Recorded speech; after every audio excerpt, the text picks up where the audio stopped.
Ma femme a voulu me faire peur. Je pense que nous devrions rompre. Je l'ai prise de court. D'accord. Tes affaires seront devant la porte dans 1 heure. Elle a paniqué.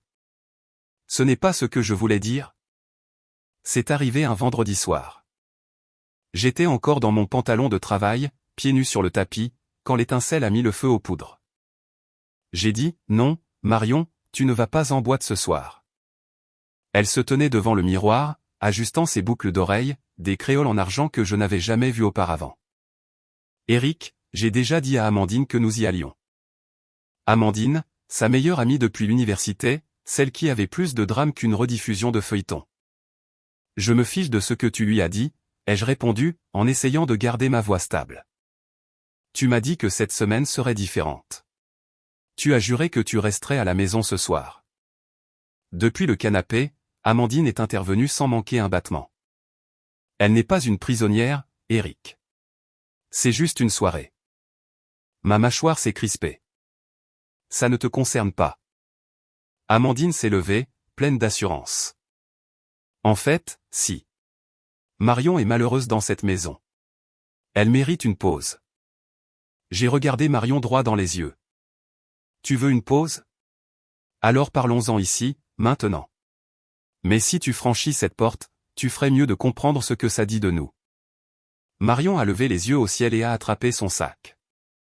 Tu es tellement dramatique. C'est juste pour danser et boire un verre. Tu veux dire plus de parfum, des robes courtes et des inconnus qui t'offrent de la tequila, ai-je rétorqué. Nous savons tous les deux en quoi ces soirées se transforment. Elle s'est retournée brusquement, me foudroyant du regard.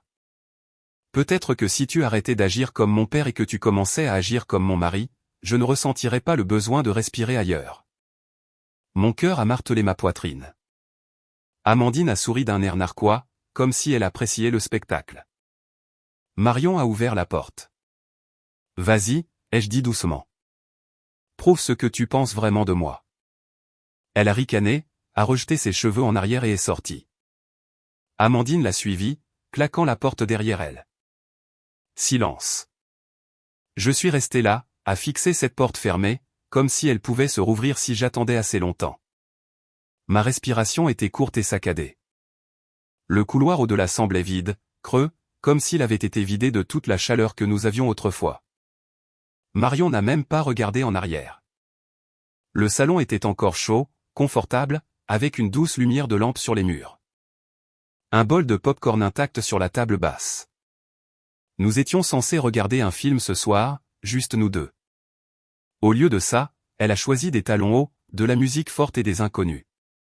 Je me suis affalé sur le canapé, les coudes sur les genoux. Ce n'était pas juste une autre dispute. C'était la limite, celle qu'elle n'était pas censée franchir. Il ne s'agissait plus de la boîte de nuit. Il s'agissait de tout le reste qu'elle avait cessé de respecter. Marion était ma meilleure amie. Elle avait l'habitude de se blottir contre moi, me chuchotant ses rêves, ses peurs. Maintenant, elle ne pouvait même plus me regarder dans les yeux quand je lui demandais de ne pas sortir. J'avais 34 ans. Je travaillais dans le BTP pour une bonne entreprise à Lyon. Je payais notre hypothèque en avance. Je m'assurais que le réfrigérateur restait plein. Rien d'extraordinaire, juste une vie honnête et ordinaire. Je pensais que c'était ce qu'elle voulait. Mais dernièrement, elle s'habillait comme quelqu'un qui cherchait à se faire remarquer. Son téléphone était toujours face contre table. Elle riait trop fort à des messages qu'elle ne voulait pas me montrer. Le parfum qu'elle portait n'était plus pour moi. Et maintenant, l'écho de cette porte claquée remplissait chaque recoin de cette maison comme un avertissement. Quelque chose s'est brisé ce soir. Silencieusement, oui, mais ça s'est brisé. Et je n'avais même pas encore vu le pire.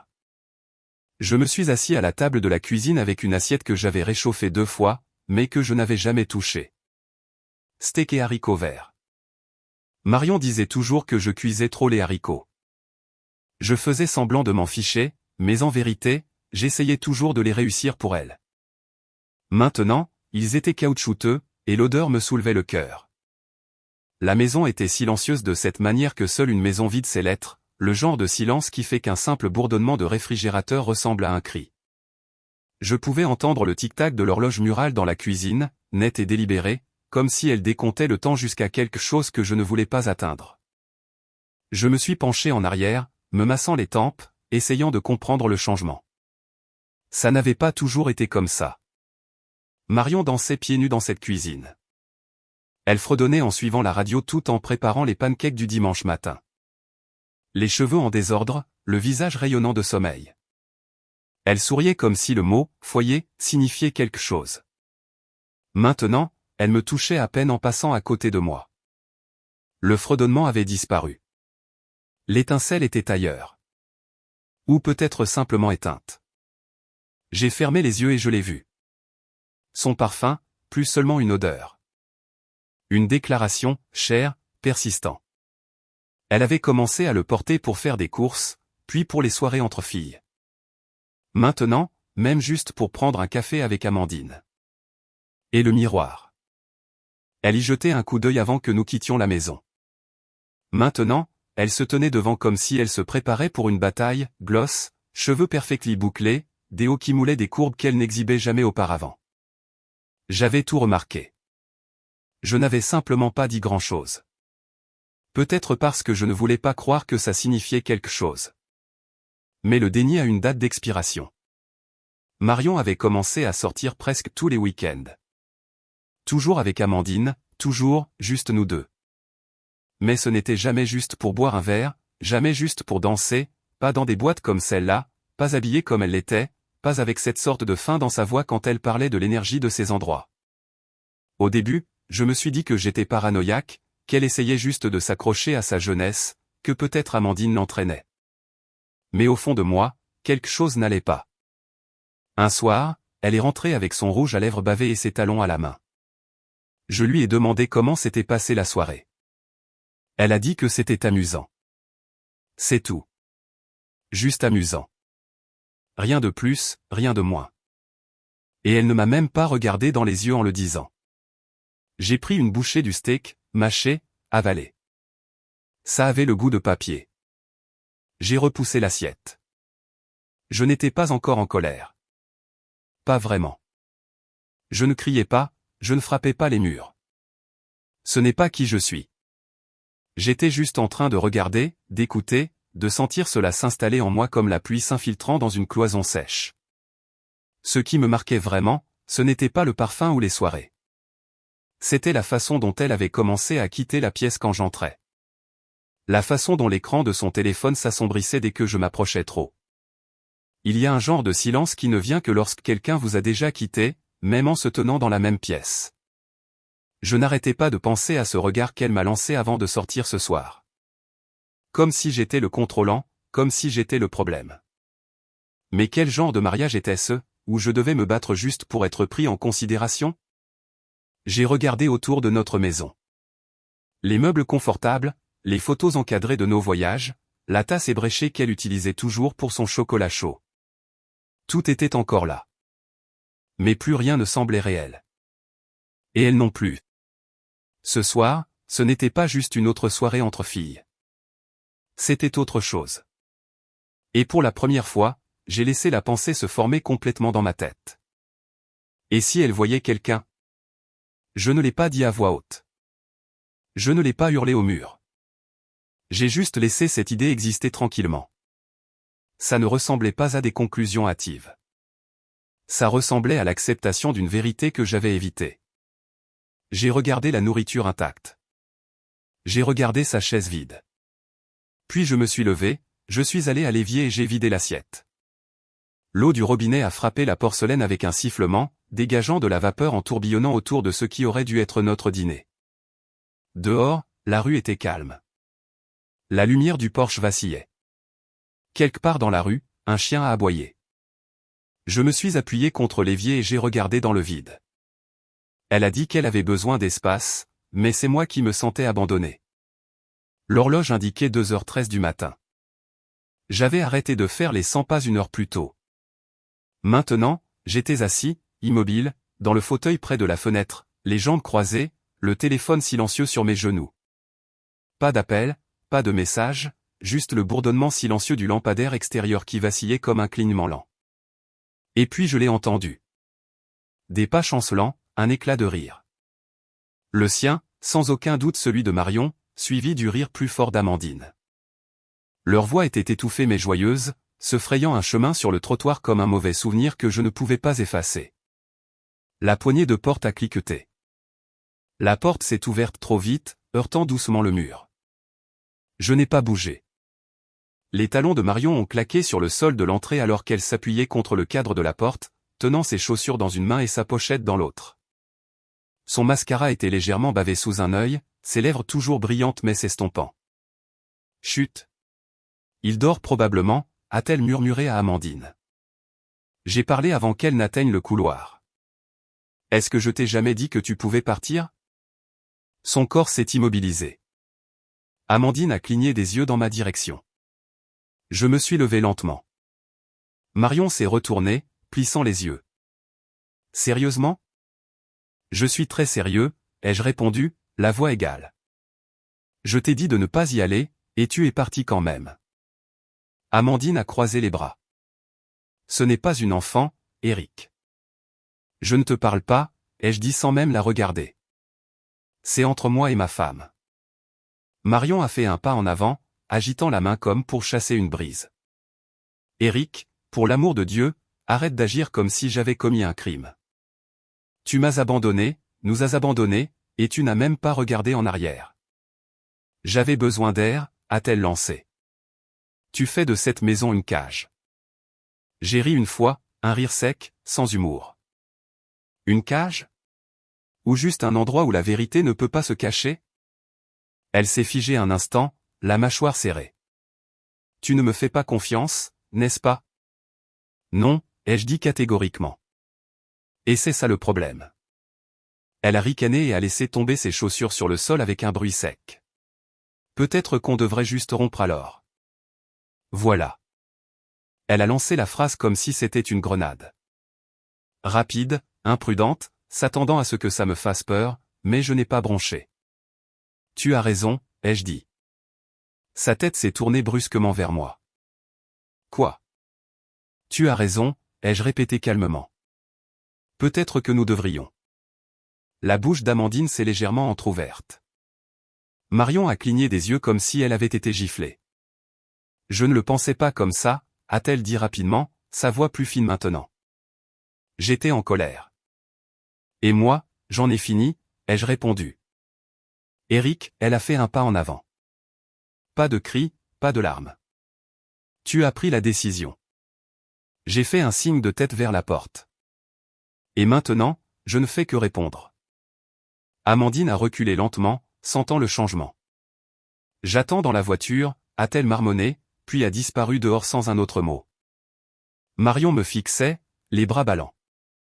Ce n'est pas toi, a-t-elle murmuré. Tu n'abandonnes pas comme ça. J'ai penché la tête. Peut-être que je vois enfin les choses clairement. Elle a ouvert la bouche, l'a refermée, puis a réessayé. Tu ne peux pas être sérieux. Tu as franchi la porte comme si ça ne signifiait rien, alors j'ai décidé d'arrêter de te supplier de rester. L'air dans la pièce avait changé. Fini le charme superficiel et parfumé. Juste de la tension, brute, électrique, réelle. Sa voix s'est légèrement brisée. Je n'ai rien fait de mal. Je suis passé devant elle, j'ai pris une bouteille d'eau sur le comptoir et je suis resté silencieux. Tu ne peux pas simplement décider que c'est fini, a-t-elle dit, la voix montant. J'ai bu une gorgée, puis je l'ai regardée droit dans les yeux. Ce n'est pas moi qui décide. Tu l'as déjà fait. Et sur ce, je suis passé devant elle en direction de la chambre, la laissant seule sous la lueur mourante de la lumière du porche. Je n'ai pas dormi. Je n'ai même pas essayé. À l'aube, je me tenais dans l'embrasure de la porte de notre chambre, fixant son côté du placard. Je n'avais pas dit un mot depuis que je m'étais éloigné la nuit dernière. Marion s'était effondrée sur le canapé, enroulée sous un plaid comme si cela pouvait la protéger des conséquences qu'elle avait créées. Mais je n'étais plus intéressé par les scènes ou les discours. Ce matin, j'ai simplement agi. Le premier sac poubelle venait du cellier. Le genre épais et noir que nous gardions pour les travaux de jardinage. Je l'ai ouvert et j'ai commencé à descendre les cintres. Un par un, sans hésitation. Les robes d'été de Marion. Ceux au bordeaux qu'elle portait à la fête prénatale de sa sœur. La tenue à paillettes qu'elle jurait être, juste pour les soirées entre filles. Tout a été plié sans soin, fourré au fond du plastique comme si ça n'avait plus sa place ici. Derrière moi, j'ai entendu le canapé grincer. Elle était réveillée. Eric ? Pas de réponse. J'ai ensuite attrapé le contenu de son tiroir. De la lingerie qu'elle n'avait pas portée dans notre chambre depuis des mois. Des foulards qu'elle enroulait dans ses cheveux quand elle préparait le café les dimanches tranquilles. Je n'ai pas scié. Eric, qu'est-ce que tu fais ? Elle se tenait maintenant dans l'embrasure de la porte, pieds nus, enveloppée dans ce plaid comme si c'était une armure. J'ai fermé le premier sac. Arrête, a-t-elle dit. S'il te plaît. Je suis passé devant elle, j'ai posé le sac dans le couloir et j'en ai pris un autre. Eric, sa voix s'est brisée. Tu ne penses pas ça. Toujours, je n'ai rien dit. S'il te plaît, pouvons-nous juste parler, a-t-elle murmuré. Mais j'ai continué à travailler. Pas avec rage. Pas avec théâtralité. Juste des mouvements constants et méthodiques. Une manche après l'autre, réduisant les années que nous avions passées à construire ce foyer à du plastique et des fermetures éclairs. Marion s'est approchée, m'attrapant le bras. Arrête ça. S'il te plaît. Tu me fais peur. Je l'ai enfin regardé. Non, ai-je dit simplement. Je suis en train de te réveiller. Elle a lâché prise lentement.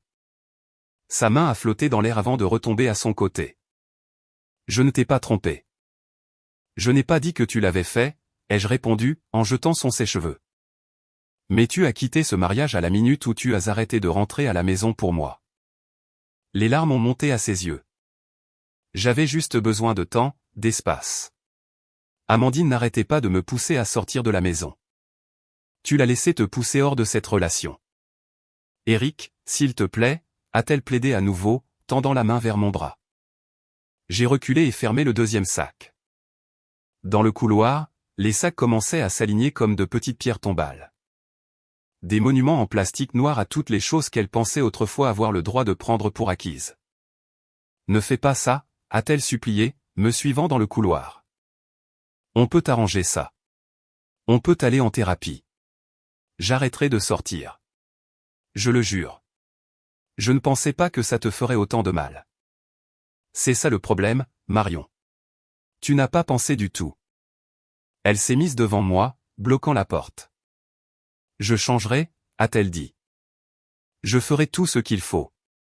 Ne me jette pas comme ça. Je me suis arrêté, j'ai expiré par le nez, puis je l'ai regardé droit dans les yeux. Je ne te jette pas, ai-je dit doucement. Je te donne juste ce que tu as choisi. Elle me fixait comme si elle ne reconnaissait plus qui j'étais. Peut-être qu'elle ne le reconnaissait pas. Peut-être que c'est ce qui lui faisait le plus peur. Je suis passé devant elle, j'ai laissé tomber le troisième sac à côté des autres. À présent, le couloir ressemblait à un quai de chargement, et pourtant elle ne bougeait pas. Elle restait figée, tremblante, le mascara encore légèrement visible sous ses yeux de la nuit précédente. Ce n'était plus une conversation. C'était une conclusion. Et pour une fois, ce n'était pas moi qui suppliais. Elle ne m'a pas poursuivi après le troisième sac. Marion s'est simplement laissée tomber sur le sol près du mur du couloir, les jambes repliées maladroitement sous elle comme si elle ne pouvait plus supporter son propre poids. Ses bras se sont enroulés autour de ses genoux. Et pour la première fois depuis longtemps, elle n'a pas dit un mot, elle a juste pleuré. Pas de performance, pas de mots acérés, pas de tentative de gagner, juste de purs sanglots silencieux. Je l'ai contournée et je suis retourné dans la chambre, j'ai attrapé ces deux valises à roulettes dans le placard, celles que nous utilisions pour nos escapades de week-end. L'une avait encore la vieille étiquette de Cannes. Étrange comme quelque chose qui signifiait autrefois l'évasion pouvait maintenant ressembler à un avis d'expulsion. Je les ai posées sur le lit et j'ai commencé à les remplir, chaussures, pulls, sa brosse à cheveux, cette petite boîte à bijoux qu'elle ne me laissait jamais toucher. Elle n'a pas essayé de m'arrêter. Le silence entre ses sanglots était plus fort que tout ce qu'elle avait dit plus tôt. Au moment où la deuxième valise était fermée, j'avais déjà décidé qu'elle n'allait pas retarder les choses. Pas une nuit de plus. Pas une excuse de plus. Je suis sorti dans le couloir, le téléphone à la main. Eric, a-t-elle croassé, les yeux rouges, la voix faible. Où suis-je censé aller? Je n'ai pas répondu. J'ai juste tapoté l'écran et passé un appel. Une opératrice a répondu après 2 sonneries. Oui, j'ai besoin d'une prise en charge par un taxi privé. Gros bagage, pas de covoiturage, juste un passager. Ils ont demandé l'adresse, je l'ai donnée. Ils ont demandé l'urgence. Dès que possible. J'ai raccroché. Elle a levé les yeux vers moi, hébétée. Tu as vraiment appelé un taxi? J'ai appelé un camion. Ils chargeront tes affaires, t'emmèneront où tu veux. J'ai payé d'avance. Elle a appuyé sa tête contre le mur. Je ne veux pas partir. Tu as fait ce choix avant ce soir. Non, Eric, je ne l'ai pas fait. Je ne savais pas que tu ne savais pas qu'il y avait des conséquences.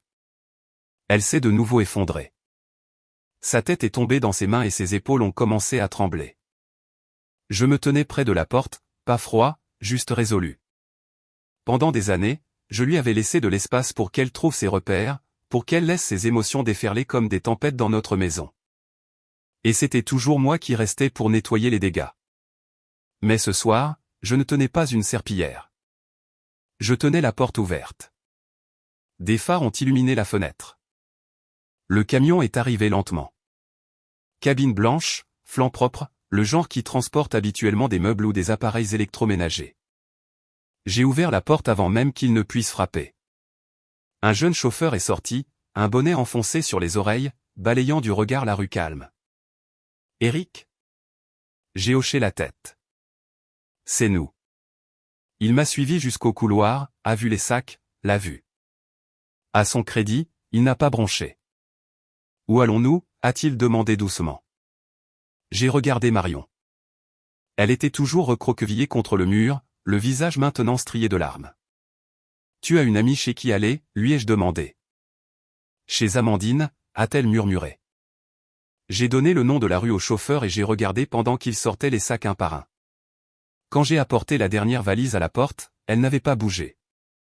Le chauffeur se tenait dehors, mal à l'aise, ne sachant pas s'il devait attendre à l'intérieur ou à l'extérieur. Je me suis retourné vers elle une dernière fois. Allez, ai-je dit doucement. Il est temps. Elle m'a regardé, fatigué, le cœur brisé, dépouillé de la fierté qui la rendait autrefois intouchable. Puis, lentement, elle s'est levée. Plus de résistance, plus d'arguments, juste un adieu dans ses yeux. Elle est passée devant moi, a resserré son pull autour d'elle et est sortie dans la nuit. La porte du camion s'est refermée derrière elle. Le moteur a vrombit, puis ils sont partis. Je suis resté longtemps dans l'embrasure de la porte, les bras croisés, respirant l'air frais comme s'il était enfin revenu dans la maison. Je ne me sentais pas triomphant, juste calme. Le silence ne semblait plus suffocant. Il semblait mérité. Le lendemain matin, je me suis réveillé avant le soleil. Pas de réveil, pas de bruit, juste une étrange quiétude dans ma poitrine. Pas la paix, mais un but. Lourd, concentré et froid. L'odeur de son parfum avait enfin disparu des draps. L'appartement était silencieux d'une manière que je n'avais pas ressentie depuis des mois. Pas vide, juste dégagé. Je me suis assis à la table de la cuisine, je me suis versé une tasse de café noir et j'ai sorti un bloc-notes jaune. En haut, j'ai écrit « Lieu où elle est allée sans moi ». Puis j'ai commencé à lister chaque boîte de nuit, bar ou lieu de soirée entre filles que je me souvenais que Marion avait mentionné ces derniers mois. Le Paradis Club, le Social Club, le Carré d'Or, l'Indigo Club, la Chambre Noire. J'ai regardé la liste. 5 endroits, 5 fenêtres sur ce qu'elle était devenue quand elle pensait que personne ne regardait. Je n'avais plus besoin de deviner. J'avais besoin de la vérité. À 11 heures, j'étais garé devant le Paradis Club, le premier sur la liste. La boîte avait l'air différente en plein jour, moins glamour, plus comme une coquille vide de ce qu'elle vendait la nuit. Le gérant, un type mince aux cheveux gominés et avec un kit Bluetooth toujours clipsé à l'oreille, m'a à peine accordé son temps. Nous ne montrons pas les enregistrements à n'importe qui, a-t-il dit, me regardant comme si j'étais une source de problème. Loi sur la confidentialité, monsieur. Je ne demande pas les enregistrements des employés, ai-je dit. J'ai juste besoin d'une confirmation. Une nuit, un visage. Ma femme, blonde, cheveux aux épaules. Elle était ici vendredi soir. Il s'est appuyé contre le bar, les bras croisés. Était-elle une menace pour le personnel? Non, ai-je dit d'un ton égal. Elle est une menace pour la vérité. Cela la fait hésiter, non par sympathie, mais par curiosité. Vous avez une pièce d'identité? Je la lui ai tendue. Il est parti sans dire un mot. J'ai attendu, les paumes à plat sur le comptoir poli du bar. 10 minutes ont passé. Il est revenu avec une petite tablette. L'écran était tourné vers moi. Pas de son. Caméra près des box du fond. Ne conserve que 48 heures. Vous avez de la chance. La vidéo a commencé. L'image était granuleuse, floue sur les bords, mais les formes étaient assez claires. Marion, Amandine, riant toutes les deux, talons enlevés, bras dessus bras dessous. Puis deux hommes les ont rejointes, grands, athlétiques, des inconnus pour moi. L'un s'est penché près d'Amandine. Elle l'a laissé faire. L'autre a tiré Marion sur ses genoux. Elle n'a pas résisté. L'angle a changé, capturant un moment qui m'a noué l'estomac. Marion s'est penchée, ses lèvres touchant les siennes. Pas une étreinte, pas un murmure, un baiser. C'était au tour d'Amandine, les bras jetés autour du cou de son cavalier comme des adolescents à un bal de promo. Ils ont bu des shots ensemble, dansé. Marion a tournoyé les deux bras en l'air, les cheveux en bataille, son sourire trop large, comme si elle ne savait plus qui elle était. J'ai regardé chaque seconde. Je n'ai pas cligné des yeux. La vidéo s'est terminée. Le gérant s'est éclairci la gorge. Besoin d'une copie. Non, ai-je dit en me levant lentement. J'ai eu ce dont j'avais besoin. Dehors, la lumière du soleil frappait fort. Je suis allé à mon camion, j'ai ouvert la porte et je me suis assis derrière le volant, le serrant jusqu'à ce que mes jointures blanchissent. Je n'étais pas en colère. Plus maintenant. Juste fatigué de faire semblant. La vérité s'était enfin présentée, et elle ne ressemblait en rien à la femme que j'avais épousée. 2 jours plus tard, j'étais assis en face d'Amandine dans un café tranquille sur la rue de la République. L'endroit sentait les grains de café torréfiés et les meubles neufs. Confortable, chaleureux, le genre d'endroit où l'on retrouve un ami pour prendre des nouvelles, pas une femme qui a contribué à ruiner votre mariage. Elle était en retard d'exactement 13 minutes. Typique. Quand elle est enfin arrivée, lunettes de soleil toujours sur le nez, elle m'a adressé ce petit sourire suffisant qu'elle avait perfectionné depuis l'université. Eh bien, a-t-elle dit en se glissant sur la chaise en face de moi. C'est gênant. Je n'ai pas rendu le sourire. Merci d'être venu. Je me doutais bien que tu finirais par faire traîner les choses, a-t-elle dit en croisant les jambes. Laisse-moi deviner. Tu veux des excuses? Non, ai-je dit. Je veux de la coopération. Cela la fait rire. Un son court et sec. Tu es sérieux? Je demande le divorce. Ton nom va être mentionné. Liste des témoins. Assignation si nécessaire. Elle s'est penchée en arrière sur sa chaise, amusée. Oh, waouh. Tu penses que je vais me tenir dans une salle d'audience et dire du mal de ma meilleure amie? Aucune chance. J'ai gardé ma voix calme. Amandine, tu étais avec elle tout le temps. Tu sais ce qui s'est passé dans les boîtes. Tu as vu ce qu'elle a fait. Elle a siroté son café avec un calme exagéré.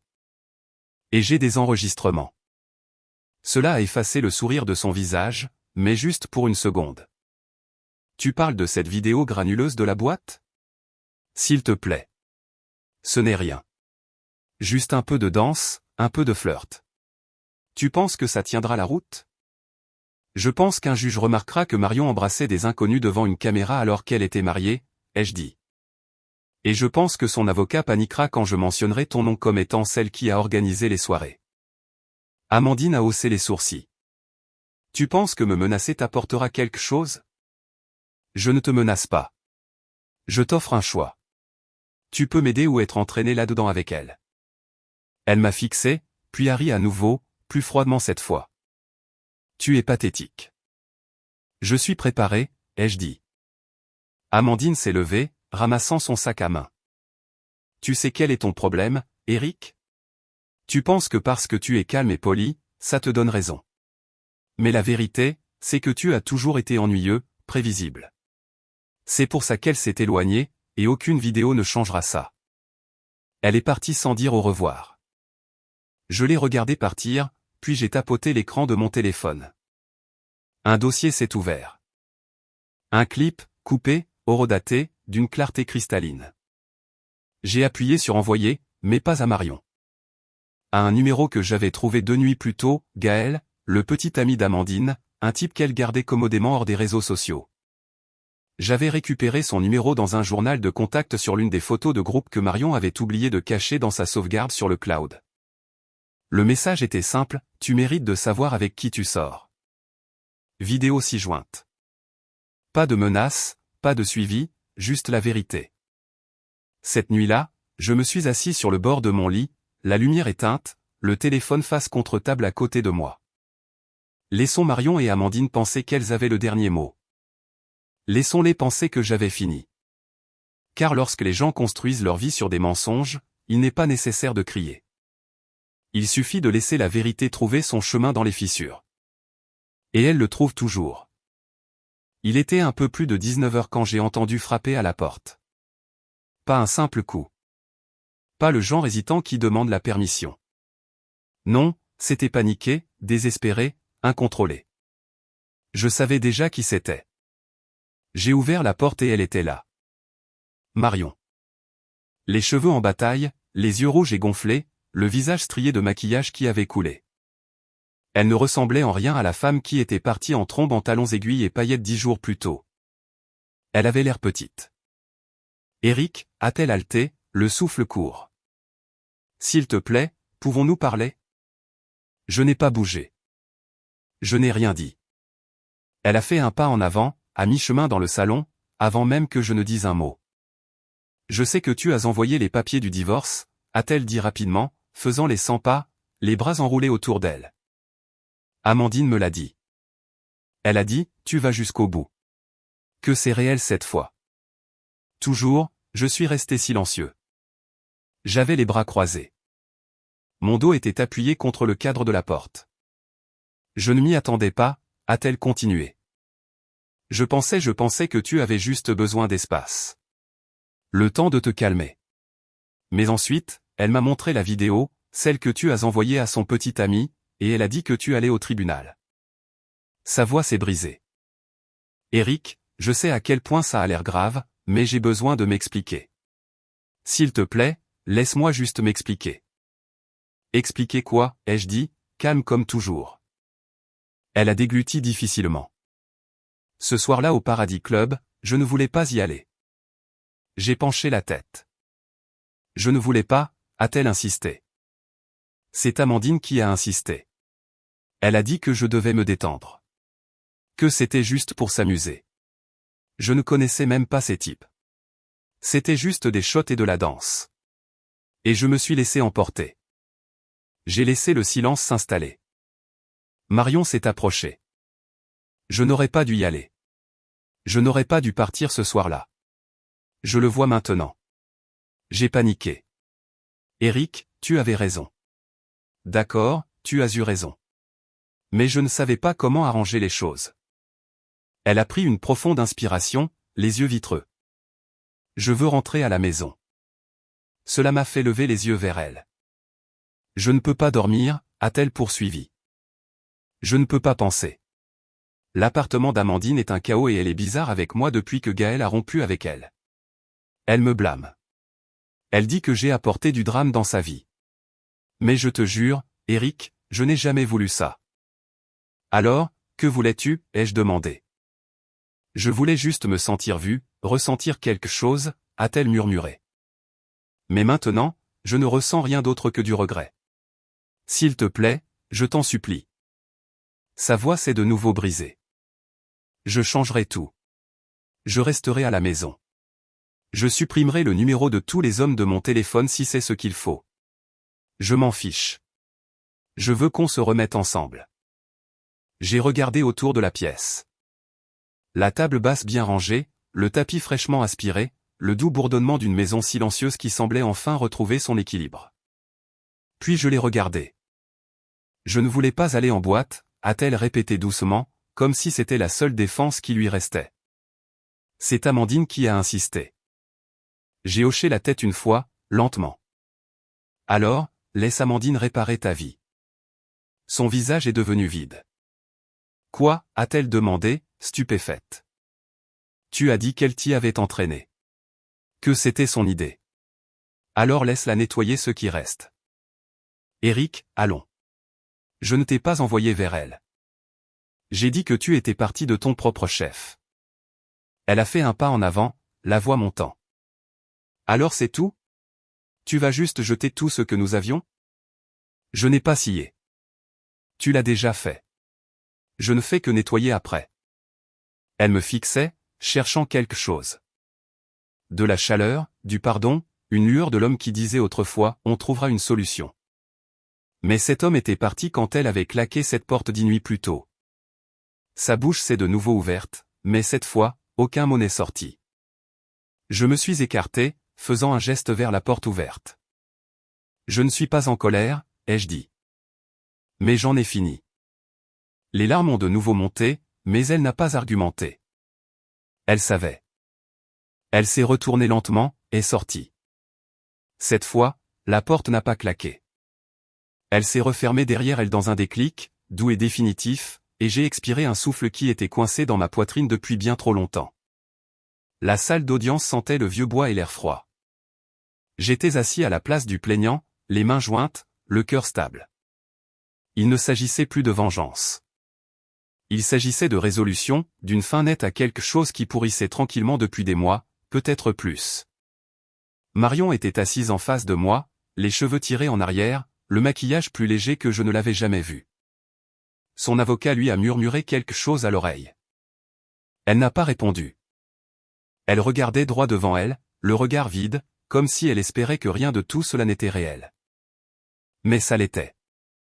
La juge, une femme aux cheveux gris avec des yeux perçants et une tolérance zéro pour la théâtralité, a fait un signe de tête. Monsieur Conway, votre avocat peut commencer.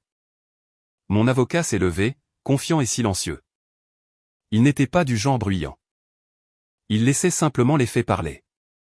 Votre honneur, a-t-il commencé, nous sommes prêts à présenter des preuves numériques collectées directement à partir du système de sécurité du Paradis Club. Datées, horodatées et non modifiées.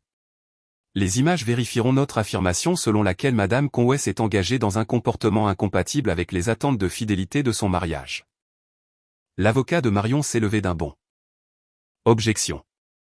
Non pertinent. La juge a levé la main. Voyons d'abord. Les lumières de la salle d'audience se sont légèrement tamisées alors que l'écran s'animait. Une image granuleuse, silencieuse mais sans équivoque.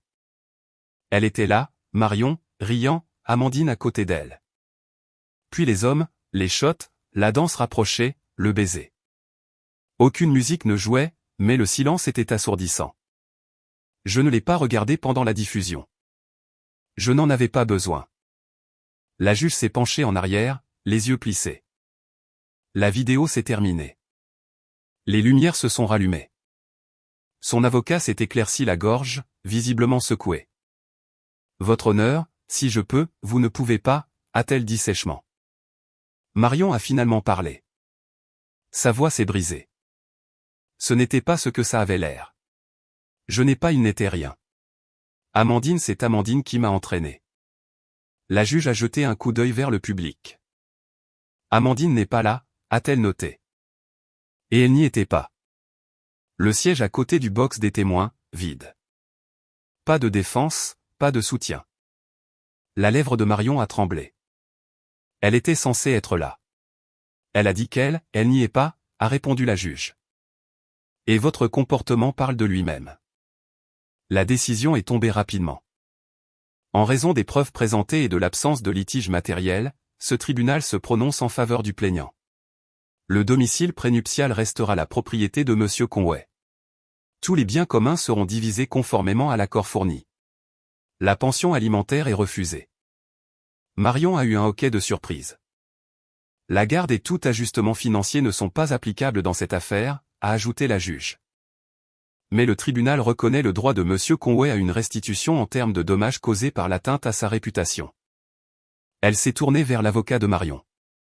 Souhaitez-vous contester? Il a soupiré, dégonflé. Non, votre honneur. Et c'était fini. Mais pas Marion. Alors que la juge se levait et sortait, Marion s'est tournée vers moi, les larmes coulant maintenant librement. Éric, s'il te plaît, a-t-elle murmuré. Ne laisse pas ça se terminer comme ça. J'ai fait des erreurs. Je sais, mais tu sais que je t'aimais. Au fond de moi, je l'ai toujours fait. Je la fixais. Silencieux. Je ferai n'importe quoi. J'irai en thérapie. Je ferai une déclaration publique.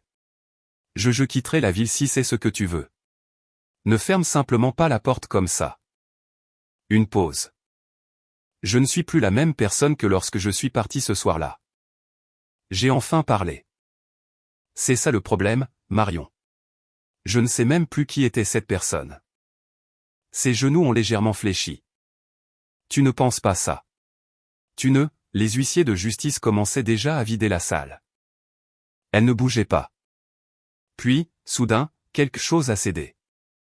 Tu ne peux pas me faire ça, a-t-elle crié, la voix aiguë et perçante. Tu n'as pas le droit de gagner. Tu n'as pas le droit de partir comme si tu étais la victime. Tout le monde s'est figé. Je t'ai tout donné. Je t'ai donné des années, a-t-elle hurlé, les poings serrés, les larmes coulant à flots. Un garde est intervenu. Madame, nous allons vous demander de vous calmer. Non, a-t-elle crié en reculant. Ce n'est pas la justice. C'est de la vengeance. Deux gardes l'ont prise par les bras. Elle ne s'est pas débattue au début, mais ensuite elle a commencé à se débattre. Éric, dis quelque chose. S'il te plaît, ne les laisse pas me sortir comme ça. Je n'ai pas bougé. Pas par cruauté, juste par clarté. La crise de colère n'était pas pour moi. C'était pour elle. Un dernier spectacle sur une scène qu'elle avait déjà perdue.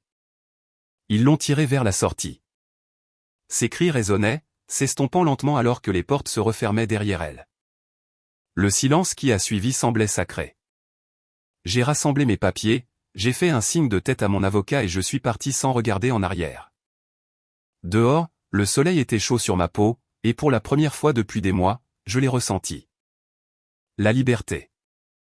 L'odeur des merguez grillées flottait dans l'air comme l'été lui-même.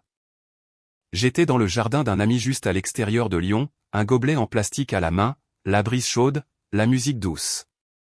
Quelques collègues discutaient près du brasero, quelque part en arrière-plan, des enfants criaient lors d'une partie de pétanque qui avait mal tourné. C'était le premier vrai rassemblement auquel je participais depuis la date du tribunal. Pas en tant que mari de quelqu'un, juste en tant que moi. À côté de moi sur le banc du patio était assise Alix, discrète, observatrice, le genre de femme qui n'a pas besoin d'être sous les projecteurs pour se faire entendre. Nous ne nous connaissions pas depuis longtemps, mais je l'avais choisie pour une raison. Pas de drame, pas de jeu, et pas de groupe d'amis de club toxique appelant à minuit. Elle a ri à quelque chose que j'ai dit sur le charbon de bois contre le gaz. Et alors que je tendais la main pour prendre le thé glacé, j'ai entendu une voix derrière moi. Deux femmes en pleine conversation. Tu as entendu parler d'Amandine? Je ne me suis pas retourné, j'ai juste écouté. Elle et Gaël, c'est fini. Il l'a mise dehors après qu'une vidéo a fuité. Sérieusement? Ouais. Et elle a essayé d'emménager avec cette amie Marion, mais apparemment elle est fauchée maintenant aussi, elle vit dans un studio sans voiture. C'est un désastre. Waouh. Que s'est-il passé? La première femme a baissé la voix. Je ne connais pas les détails, mais je pense qu'elles s'en sont prises au mauvais type. J'ai bu une lente gorgée de thé, sans rien dire. Alix m'a donné un léger coup de coude. Quelque chose de drôle? J'ai souri faiblement. Je me souviens juste de quelque chose. La vérité était que la justice n'était pas venue avec de la jubilation. Elle était arrivée lentement, tranquillement, comme une ondulation se propageant sur un lac immobile. Et maintenant, elle coulait dans les mêmes vagues sous lesquelles elles avaient essayé de m'entraîner. Je n'avais pas eu besoin de lever le petit doigt. Elle se l'était fait à elle-même. Le musée était silencieux comme je l'aimais. Des parquets sous les pieds, de hauts plafonds, des voix basses. Un genre de silence qui ne semblait pas vide, juste respectueux, intentionnel, le genre qui invitait à la réflexion au lieu d'exiger l'attention. Alix et moi marchions lentement à travers l'exposition de sculptures, main dans la main. Elle s'est arrêtée devant une grande pièce en bronze, abstraite et enchevêtrée. « Qu'est-ce que tu penses que c'est » a-t-elle demandé en penchant la tête. J'ai haussé les épaules. Probablement ce que l'artiste avait trop peur de dire à voix haute. Elle a ri doucement, me donnant un coup de coude. C'est poétique. Tu es paresseuse. J'ai souri en coin. J'ai passé assez de temps à essayer de donner un sens à des choses compliquées. Son sourire a persisté un instant de plus que la plupart. Cela faisait 4 mois que le divorce était finalisé. 4 mois depuis la salle d'audience, les cris, les portes claquées et les larmes. Et pendant tout ce temps, je n'avais pas regardé en arrière. Pas une seule fois. Pas jusqu'à ce moment. Mon téléphone a vibré dans ma poche. Je l'ai sorti et j'ai regardé l'écran. Marion. Un court message. Juste son nom et une ligne de texte en aperçu dessous. Salut, tu as une minute? Je l'ai regardé, sans colère, sans espoir, juste calmement. Sans en lire plus, j'ai glissé le doigt dessus et j'ai appuyé sur supprimer. Sans hésitation, sans pause. Alix a jeté un coup d'œil. Tout va bien? J'ai rangé le téléphone, j'ai repris sa main. Ouais, juste un peu de nettoyage dans de vieux dossiers. Nous avons continué à avancer plus profondément dans la galerie, notre rythme lent et serein. Certaines personnes ont besoin que la conclusion soit formulée dans de longues conversations, des larmes finales ou des excuses enveloppées dans des confessions de fin de soirée. Moi,